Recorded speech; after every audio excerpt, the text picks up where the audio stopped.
Sonnet 93 by William Shakespeare, 1564 to 1616. So shall I live, supposing thou art true, like a deceived husband. So love's face may still seem love to me, although altered new. Thy looks with me, thy heart in other place, for there can live no hatred in thine eye. Therefore in that I cannot know thy change.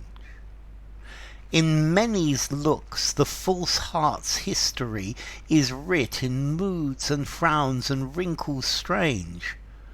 But heaven in thy creation did decree that in thy face sweet love should ever dwell, whate'er thy thoughts or thy heart's workings be.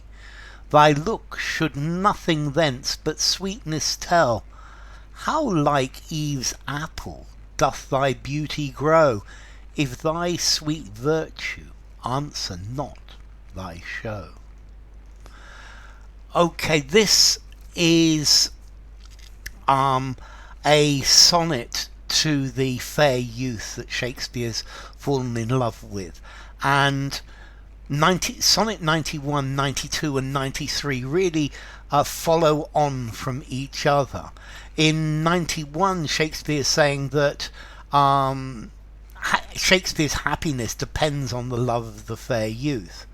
And then Shakespeare in 92 decides, well, I'm not going to be unhappy anymore, because if the fair youth doesn't love me, that the second that I know truly that the fair youth doesn't love me, then I'm going to die.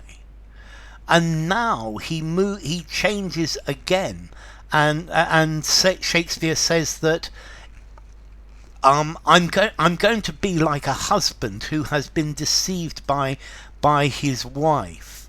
I'm going to always believe that you love me, and therefore I'm always going to be happy, because your face is always beautiful, and your face always looks sweet and loving. Whatever you do, whatever happens, that was the way you were made.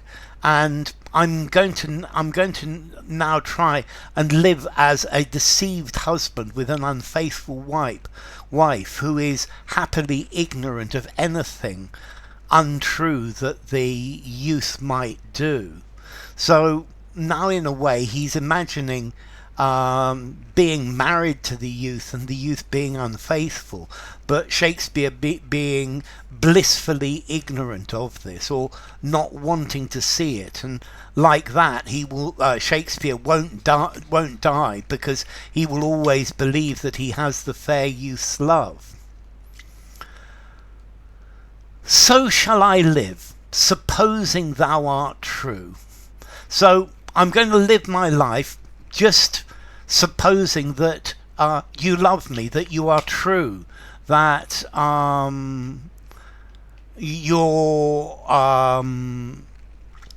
the way that you look at me, that the smile in your face is telling me that you love me, like a deceived husband. So I'm going to live like a deceived husband. So love's face may seem love to me, though altered new. So even though your face has altered, has changed, or your feelings have changed, the face of love, your face, still to me seems like love, even though the situation has changed. Your looks, thy looks with me, thy heart in other place. So your appearance is with me, your smile is with me, your beauty is with me, although your heart, your mind, your love is somewhere else. So I'm just going to to take the beauty of your face as a sign that you love me, because your face is always is incapable of any other looking any other way, and that's because of your beauty. For there can live no hatred in thine eye, therefore in that I cannot know thy change. So your eyes, your look, your appearance cannot is not capable of showing hatred. It's only capable of showing pure innocent beauty, whether that's true or not. And therefore I cannot know that you've changed your mind, that you don't love me anymore, because it will, the look on your face will always tell me that you love me, and therefore I am going to believe that no matter what the truth may be. And like that I can live happily. In many looks the false heart's history is writ in moods and frowns and wrinkles strange. So for most people, they have a deceitful heart, and when they're in love with someone else, or when the relationship has changed, this change is expressed in bad moods, in frowns, in wrinkles, in strange wrinkles on the face. So most people can hold signs of hatred. Most people can cannot hide how they feel. But heaven in thy creation did decree that in thy face sweet love should ever dwell. But when you were created, when God created you, when heaven created you, you were created so that your face would always be loving, that love would always live in your sweet face. And therefore it's impossible to tell if you don't, by looking at you, if you don't love me, if you do or don't love me. Therefore I'm just going to take at face value this face which always tells of love. But heaven in thy creation did decree that in thy face sweet love should ever dwell. So your face is going to always looks loving. Whate'er thy thoughts or thy heart's workings be, thy look should